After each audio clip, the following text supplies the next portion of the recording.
हूं आपके साथ राजेश कुमार। बिहार के पूर्व मुख्यमंत्री जीतनराम मांझी ने 5 सांसदों के एससी सर्टिफिकेट पर सवाल उठाए हैं। उनका आरोप है कि ये सांसद फर्जी सर्टिफिकेट पर लोकसभा पहुंचे। उन्होंने समान स्कूली शिक्षा की भी मांग एक बार फिर से उठाई है। जीतनराम ने आरक्षण पर सुलगाई सियासी आग। 5 सांसदों के एससी सर्टिफिकेट पर उठाए सवाल।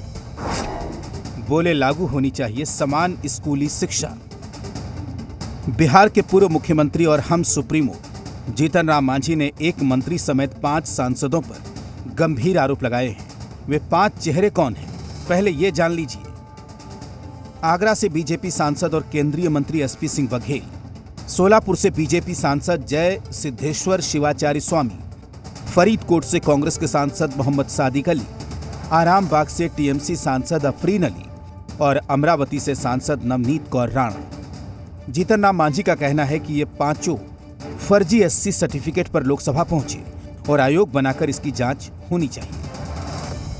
न सिर्फ सांसद, विधायक भी और पंचायत समिति में भी बहुत से ऐसे लोग हैं। हमने कहा है कि 15% से 20% लोग ऐसे हैं जो फर्जी सर्टिफिकेट के आधार पर आज काम कर रहे हैं। इसके लिए एक आयोग बने, कमीशन बने और इंक्वायरी करे थ्रू आउट हिंदुस्तान और उसको निकाल बाहर करे जो आदमी फर्जी सर्टिफिकेट पर काम कर रहे हैं। जीतनराम ये भी कह रहे हैं कि समान स्कूली शिक्षा लागू होनी चाहिए।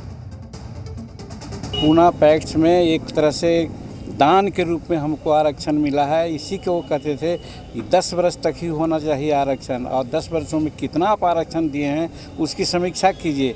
अगर उससे संतुष्ट नहीं है तो और 10 वर्ष बढ़ाइए और 10 बढ़ाइए। जीतनराम मांझी ने जो सवाल उठाए हैं उस पर बीजेपी में अलग अलग सुर सुनाई दे रहा है।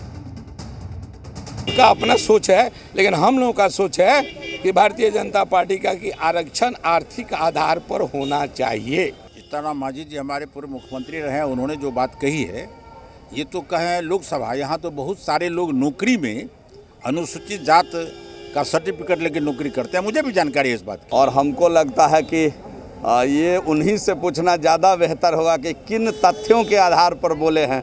हमारे पास कोई ऐसा तथ्य नहीं है जो हम उनको कह दें कि उन्होंने लाभ गलत तरीके से लिया है। अंतिम पंक्ति में खड़े जो गरीब तबके के लोग हैं उनको मुख्य धारा में जब तक जोड़ नहीं दिया जाता है तब तक रिजर्वेशन कायम रहना चाहिए।